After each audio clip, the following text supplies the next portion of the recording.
হারান education চ্যানেলের পক্ষ থেকে সকলকে জানাই স্বাগত।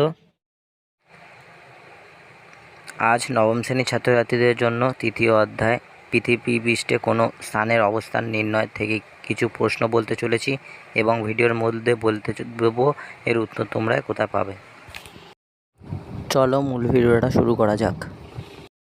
1. সৌরজগতের সবচেয়ে বড় গ্রহের নাম এবং সবচেয়ে ছোট গ্রহের নাম কি? 2. দ্রাঘিমা রেখার অপর নাম কি? 3. পৃথিবীর মোট কয়টি অক্ষরেখা আছে? 4. কলকাতা দ্রাঘিমা রেখার মান কত? 5. কলকাতার অক্ষাংশের মান কত? 6. পৃথিবীর সবচেয়ে প্রাচীন সময় মাপার ঘড়ির নাম কি? 7. বিষুবকথার অর্থ কী? 8. কুমেরু বৃত্তের মান কত? 9. সুমেরু বৃত্তের মান কত? 10. মূলমধ্য রেখার মান কত? 11. আন্তর্জাতিক তারিখ রেখা গণনা কিসের ওপর অনুসরণ করে গণনা করা হয়? 12. ক্রোনোমিটার কি? 13. নিরক্ষতল পৃথিবীর কক্ষতলের সঙ্গে কত ডিগ্রি কোণ হেলে রয়েছে?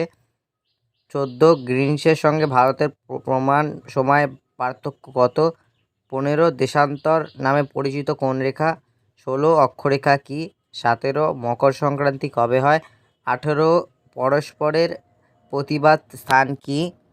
19. কর্কট রেখার মান কত? 20. সর্বোচ্চ দ্রাঘিমা রেখার মান কত? 21. সর্বোচ্চ অক্ষাংশের মান কত? 22. অক্ষরেখা কাকে বলে? 23. দ্রাঘিমা রেখা কাকে বলে? 24. ভৌগোলিক জালক কি?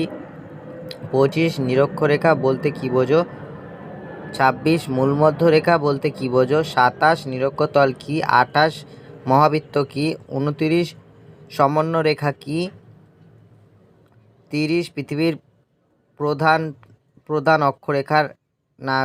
অক্ষরেখাগুলির নাম কি? 31. জিএমটি ও আইএসটির পুরো নাম কি? 32. এএম ও পিএম সম্পূর্ণ নাম কি? 33. জিপিএসের পুরো নাম কি? 34. চাপ বিষুব রেখা কি? 35. ভারতের ওপর বিস্তৃত দুটি রেখার নাম কি? 36. আইএসটির মাধ্যমে কি জানা যায়?